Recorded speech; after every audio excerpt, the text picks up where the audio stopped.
Long before the world became what it is today, before men built cities and forgot the ways of the gods, the rivers were alive, and the spirits walked among mortals. In the heart of Igboland, hidden beneath thick forests and rolling hills, lay the village of Umuaka.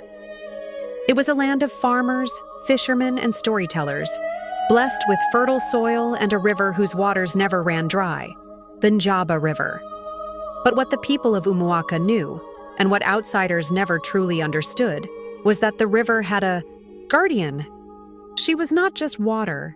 She was Njaba, the spirit goddess, the protector of the people, the whisperer of fate. And when the village faced great trials, it was to Njaba that they turned. One evening, as the sun dipped low and painted the sky in hues of fire and gold, the village gathered around the central square.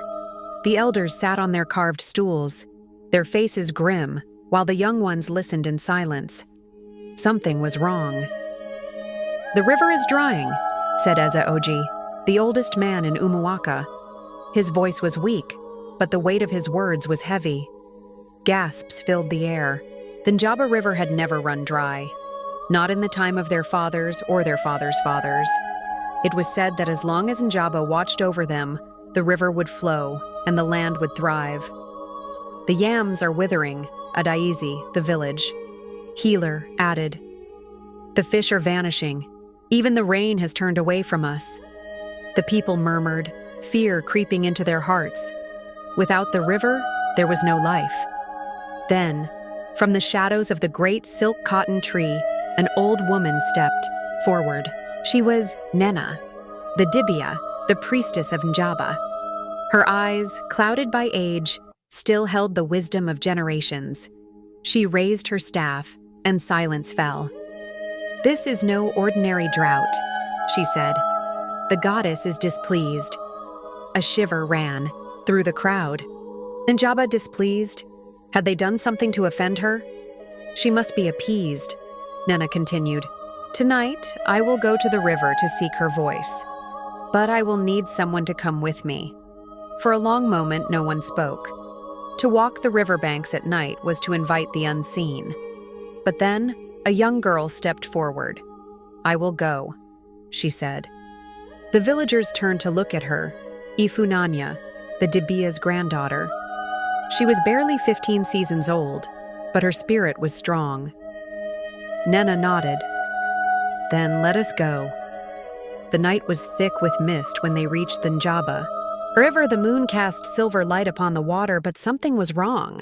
The river, once full and lively, was now still and dark, as if holding its breath.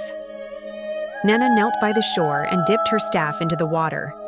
"Njaba," she called, "Mother of the waters, hear us. Tell us what we have done." For a moment, all was silent. Then the water shifted. A ripple, slow and steady, moved across the surface. A deep hum filled the air, like the voice of the wind trapped beneath the earth. Then she appeared. From the heart of the river, magnificent serpent pythoness woman rose. Her skin shimmered like moonlight on water. Her hair flowed like the river itself, and her eyes held the weight of centuries. Njaba had come. Her voice was like the whisper of rain. "My children," she said, "you have forgotten the ways of the river." Nena bowed low. "Forgive us, Mother." Njaba looked upon them, sadness in her gaze. "The people no longer honor the balance. The young do not learn the stories. The old do not teach the ways. Men take from the river, but do not give back. They build upon the sacred groves, and they do not listen to the whispers of the wind.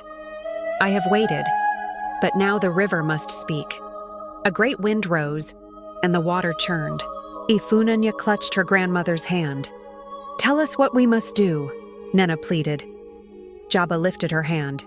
From the water, an object floated up, a golden calabash, glowing with an otherworldly light. "This is the vessel of renewal," Njaba said. "Take it to the sacred grove. There, the first light of dawn must touch it. Then, the river will return." Before they could ask more, she was gone. The river stilled, The mist lifted, and the night was silent once more. Carrying the golden calabash, Nena and Ifunanya hurried back to the village and told the elders what they had seen. The people gathered before the shrine of Njaba, where the sacred grove stood untouched for generations. As dawn approached, the first rays of sunlight touched the calabash, and a soft hum filled the air. The ground trembled, and then the sound of rushing water. The villagers turned towards the river. It was returning.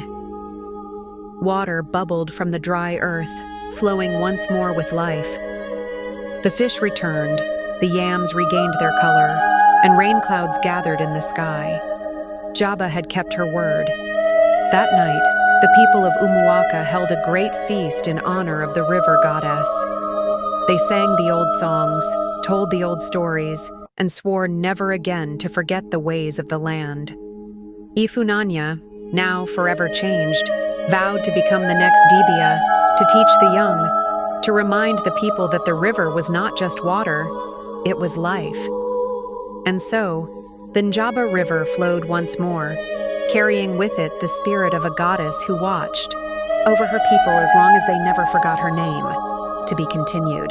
The Njaba River was more than water. It was life, memory, and spirit. Its currents carried the stories of the ancestors, and its depths held the secrets of the gods. For generations, the people of Umuaka lived in harmony with the river, guided by its whispers and protected by its guardian, Njaba. But harmony is fragile, and balance is easily broken. For generations, the village thrived under the watchful gaze of Njaba. They honored her with songs, offerings, and prayers, and she, in turn, blessed them with abundance.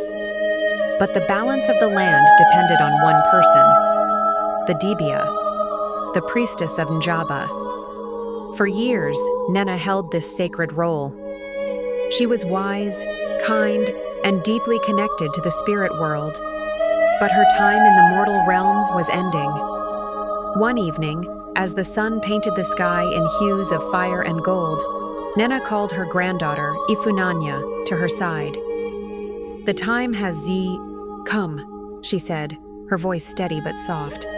"You must take my place. The staff of the Dibia is yours now. Protect the river, the land, and the people. Do not forget the ways of the ancestors." Ifunanya knelt before her grandmother, her heart heavy but her spirit strong. She took the staff, its wood worn smooth by generations of hands, and felt its weight settle into her soul. "I will not fail you," she whispered. That night, Nena joined the ancestors, her spirit carried away by the whispers of the wind. But harmony is fragile, and balance is easily broken. When the strangers came, they brought axes, fire, and greed. They cut down the sacred groves, poisoned the streams, and built upon soil that once belonged to the ancestors. The river turned dark. The fish died. The children grew weak. The land was dying, and the people of Umuaka wept. One night, as the village lay in restless sleep, Ifunanya heard a whisper. It was neither the wind nor the rustling of leaves. It was a voice, soft, hissing, calling. She followed it to the riverbank, where she saw the most magnificent python she had ever known. Its scales shimmered in shades of gold and green, and its eyes were human. "Ifunanya," the snake spoke, its voice both gentle and commanding. And before her eyes, it began to change. The scales faded, the long body shortened, and standing before Ifunanya was Njaba herself.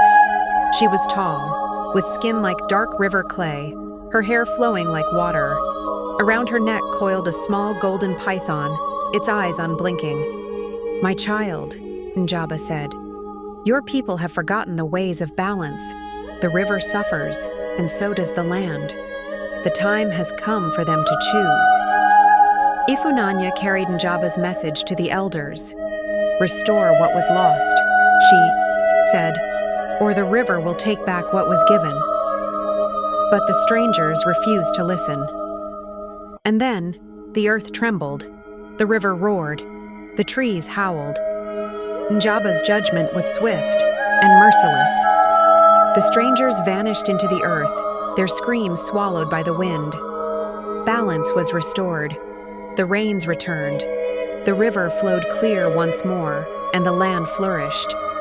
The people of Umuaka built a shrine at the river's edge, where the great python had last been seen.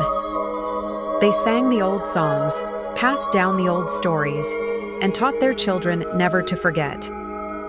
Ifunanya became the keeper of Njaba's wisdom, the bridge between the mortal and the divine. And the river, goddess remained, a whisper in the wind, a ripple in the water, a guardian in the shadows, because the river never forgets.